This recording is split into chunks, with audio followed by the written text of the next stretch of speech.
Magandang araw po. Ako po si JDB, ang inyong abang lingkod. Pag-usapan natin ngayon itong kampo ni Kibuloy na minalas na naman po sa korte. Bakit?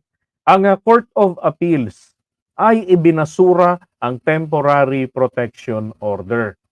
Yan. Naalala ninyo nung naglabas itong Davao Court ng TPO, yung Temporary Protection Order, ginamit nila yung writ of amparo. Okay, yung writ of amparo. Ngayon, naku, tuwang-tuwa itong mga itong mga taga kay OJC, talagang lundagan sila, sayawan sila. Kaya lang ang problema, eh, yung credibility nung naglabas ng TPO, 'di ba? Kasi sabi ko nga loko rin 'tong naglabas ng TPO. Mas mabigat, mas matimbang sa ginawa niya etong tong valid warrant of arrest. Natural kilator yun. All legal remedies, gagawin yan para sa kanilang kliyente. That is expected para sa isang abogado na binabayaran ng mahal. Di ba?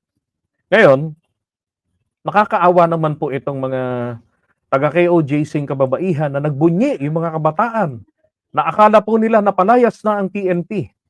Di ba? Kaya lang nagtataka po sila at ang sinasabi nila bakit hindi raw umalis ang PNP. Kasi po ang binabanggit doon sa TPO ay ang pinapaalis lamang po ang barikada ng pulis sa loob ng compound doon sa may cathedral.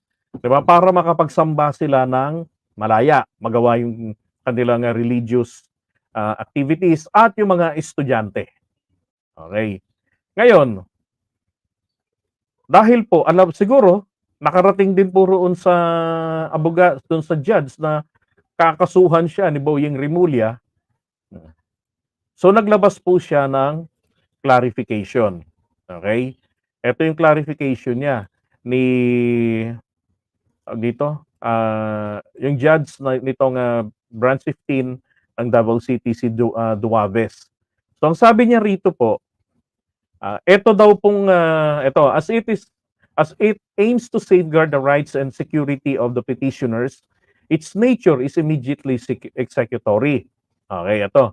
To emphasize, the issued TPO did not cancel or nullify the process related to warrants of arrest. Both serve different purposes and are not contradictory with each other. So, ibig sabihin, hindi po yung order ko ipinaalis ang mga pulis. Okay? Nilinaw niya. Hindi po nito pinawawalang saysay yung hahanap kay Apollo Kibuloy. Yan ang clarification niya diyan. Our laws and jurisprudence require that the manner in which a warrant of arrest is enforced should be necessary and reasonable. And reasonable naman Kailangan talaga. At saka reasonable. Kasi tinatago nila si Kibuloy at si Kibuloy rin naman ay nagtatago. 'Di ba? Sabi nga nila under siege na sila. Pero bakit hindi kasi nagpapakita si Kibuloy?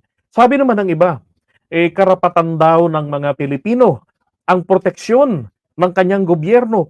Absolutely true. That is absolutely correct, mga kapatid. Obligasyon, karapatan po ng mga Pilipino ang proteksyon ng kanyang gobyerno. Pero, obligasyon din naman po ng mga taong may kasong at may warrant of arrest na tumugon sa warrant of arrest na inisyu ng korte. Okay?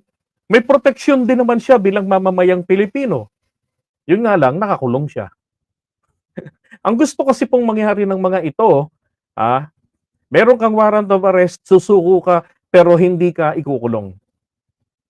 Exempted ka sa mga patakaran ng batas ng Pilipinas. Di pag pinagbigyan ho yan, lahat na lamang ng mga akusado na may pera ay magre-request na lang ng ganyan-ganyan. 'Di ba? Lalo na kung yan ay isang ayunan ng Korte Suprema, magse-serve po ito ng bad precedent. Yung pag ordinaryong tao, wala na, kawawa, kulong agad. Ngayon, nagkaroon po ng challenge dito. Nagsampa ng challenge ito ni Naabalos, ni na General Marbil, yan, na Torre, dyan ho sa Court of Appeals. Eto ngayon po ang, resolution. Eto, eh, eto 'to.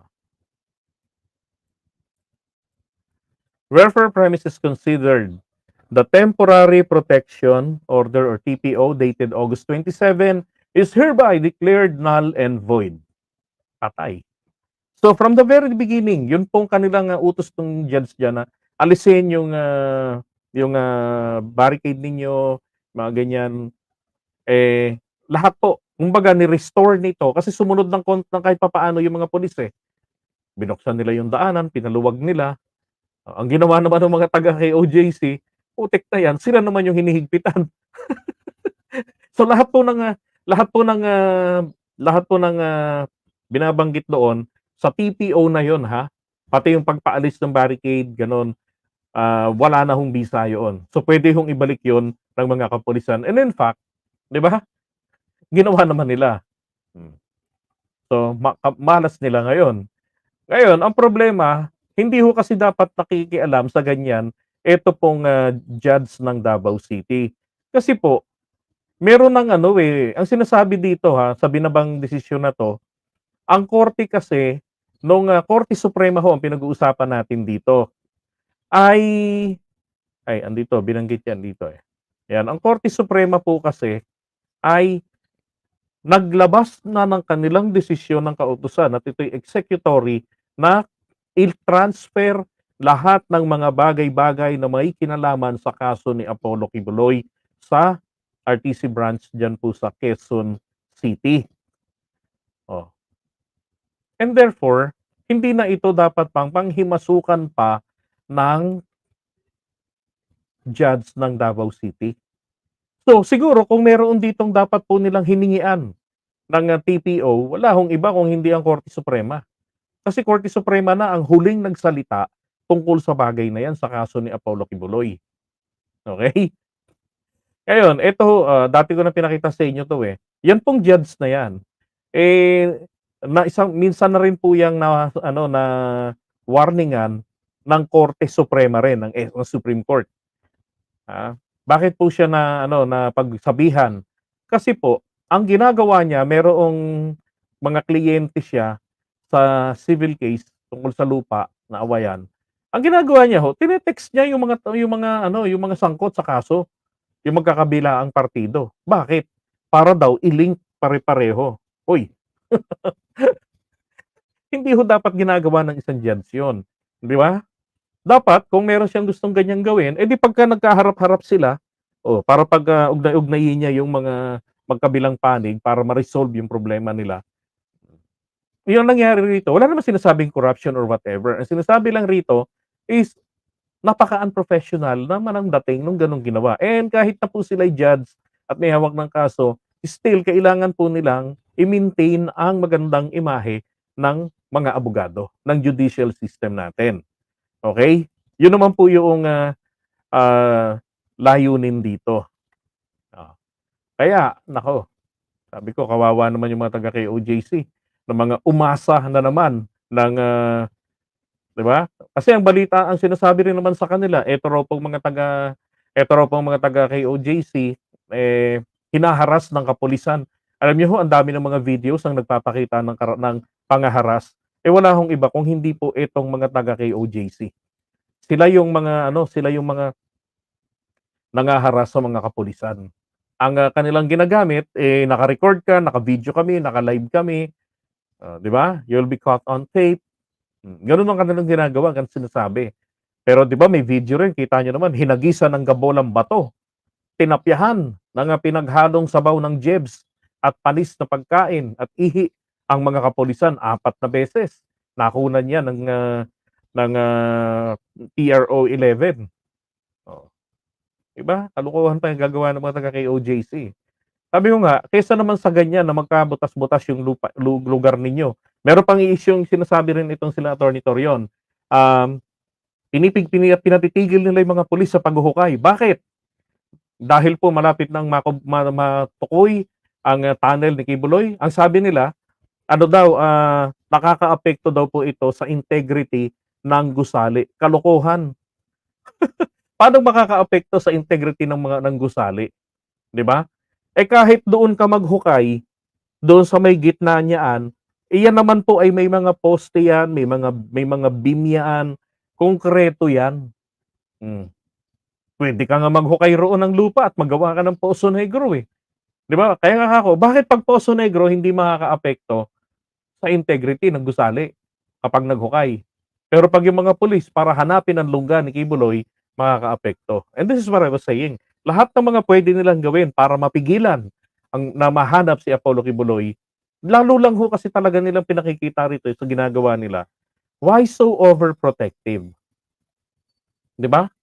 Bakit hindi nila hinayaan yung mga pulis na malaya na makapaghalughog dun, makapaglibot sa buong compound?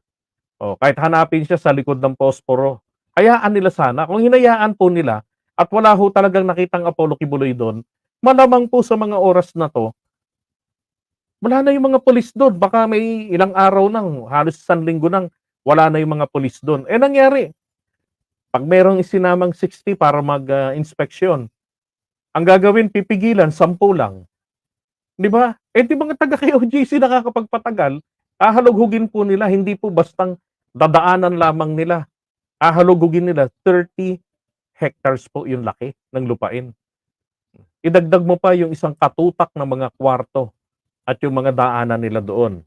Yung underground pa, yung basement, 'di ba? Ang daming nilang dapat na masilip doon. Eh, bakit nila pinipigilan? Kaya ngayon, good job, hindi po sila ngayon na naman, 'di ba, nakalusot. So yung kanilang sinasambang si Kibuloy na patuloy na nagpapakaano sila, utong mga tanga, eh, wala kang kapangyarihan na patunayan na. Hindi kayang i-stop ang korte, hindi kayang i-stop si General, tawag dito, si General Torre, 'di ba? Walang ya 'tong mga 'to. Eh, kahit sabihin pa natin na nagtatagal bago yan mahuli, darating at darating rin po sa panahon na masusukol yan si Kibuloy. Kaya nga nagpaparamdam na sila ng mga ng ano, eh, ng, negosasyon sa gobyerno, nagde-demand na naman ulit sila ng kanilang, hinihingi na nila 'no, one more time. Hinihingi nila yung dating, sinabi nila nung February this year na dapat, pumirma ang presidente ng kasulatan at ang, DILG secretary at yung, PNP at AFP chiefs natin, kailangan, sumulat na ginagarantiyahan sila si Kibuloy na hindi siya ipapasa sa mga Amerikano. Eh, sobra naman pong makasarili ni Kibuloy ano. Bakit sarili niya lang, eh, yung ibang co-wanted niya, eh, alam ko yung iba dun parang wanted rin sa US.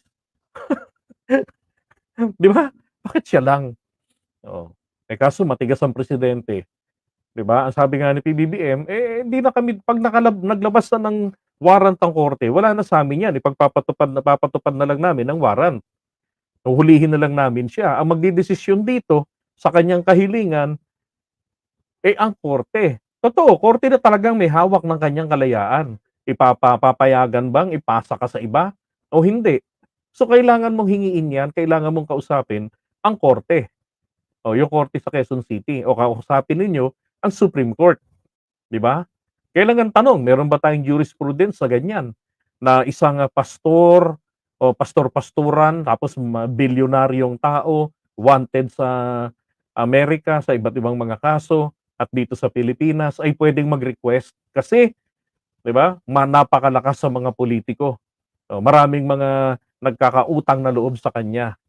Eh, hindi ho naman tama. Tingin ko naman 'di naman naaprubahan 'yan ng Korte Suprema, para silang gago 'pag ginawa nila 'yun. So, another thing is si Apollo Kibuloy po, once again, is a disappointed, okay? Disappointed son of God na naman po ngayon etong si Apollo Kibuloy. Okay?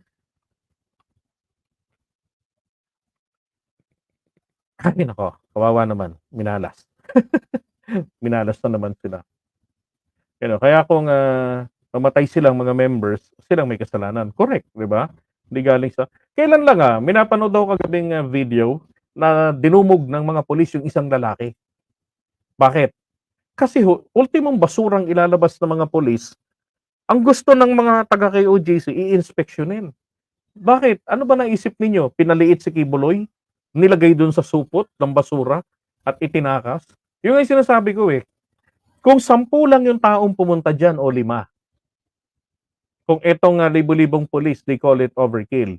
So kung ang pumunta po diyan ay 5 katao lamang at nakita nila si Kibuloy at hindi sumama at sinunggaban nila, napusasan nila, sa tingin niyo po ba makakalabas ang mga 'yan ng buhay?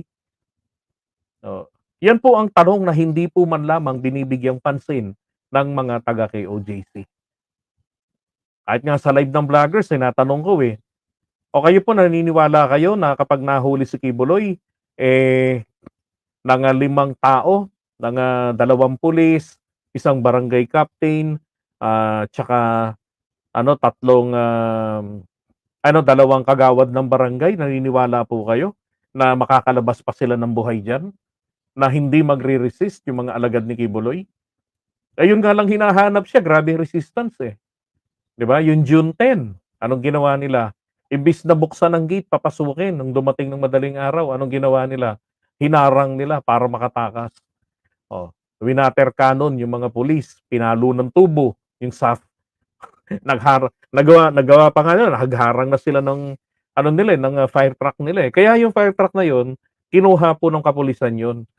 Kasi ginamit nga nila, ebidensya yan, eh, na gagamitin para diyan sa obstruction of justice. And I believe yung mga ibang kinasuhan po, yung 28 yata, yung iba po diyan ay dun pa yan sa June 10 incident. Kaya po hinatak yung truck na yon para maipakita bilang ebidensya sa korte. Sana yung crane kunin din.